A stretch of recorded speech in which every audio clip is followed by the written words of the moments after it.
برطانوی اخبار دی گارجن میں شائع ہونے والی ایک رپورٹ میں جمہوریت کے دعوے دار بھارت کا گناؤنا چہرہ بے نقاب کرتے ہوئے لکھا گیا ہے کہ مودی حکومت نے اوچھے ہتھ کنڈوں کا استعمال کر کے نہرو حکومت میں کی گئی جنگ بندی اور کشمیری عوام کو حق خود ارادہ دینے کے وعدوں پر مشتمل دستاویز ووچر پیپرز کو منظر عام پر آنے سے روک دیا ہے۔ رپورٹ میں انکشاف کیا گیا ہے کہ نہرو میوزیم کے نگران نریندر مشرا نے مودی حکومت سے ووچر پیپرز کو تحقیقی مقاصد کے لیے منظر عام پر لانے کی درخواست اکتوبر 2022 میں کی تھی، تاہم مودی حکومت نے ووچر پیپرز کو پبلک کرنے کی اجازت دینے سے صاف انکار کر دیا ہے۔ مقبوضہ جموں و کشمیر کے دارالحکومت سری نگر میں G20 اجلاس کی میزبانی کے مودی کے مضمون منصوبے کا مقصد عالمی برادری کو مقبوضہ جموں و کشمیر کی زمینی صورتحال سے متعلق گمراہ اور تنازع کشمیر کے حل سے توجہ ہٹانا ہے۔ G20 اجلاس جدوجہد آزادی کشمیر کے بارے میں حقائق کو مسخ کرنے کی ناکام کوشش اور 5 اگست 2019 میں غیر قانونی اقدامات کو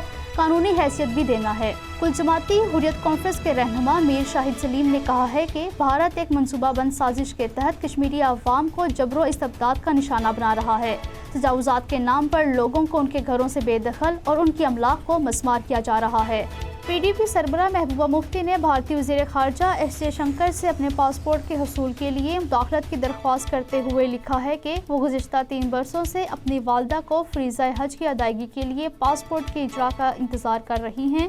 محبوبہ مفتی نے لکھا ہے کہ بھارتی سلامتی متاثر ہونے کے خطرے کے پیش نظر CID رپورٹ کے باعث ان کے پاسپورٹ کی تجدید نہیں کی جا رہی ہے۔ اگر جمہوریت کا دعوے دار بھارت سابق وزیر اعلیٰ کے بنیادی حقوق کو ڈھٹائی سے معطل کر رہا ہے تو عام کشمیری پر کیا گزرتی ہوگی، اس کا کوئی سوچ بھی نہیں سکتا۔ جموں میں پینتھرز پارٹی کی طرف سے انسداد تجاوزات مہم کے خلاف احتجاج کے ایک دن بعد ہی سری نگر میں پارٹی دفتر سیل کرنے پر ہریش دیو سنگھ نے سخت برہمی کا اظہار کیا ہے۔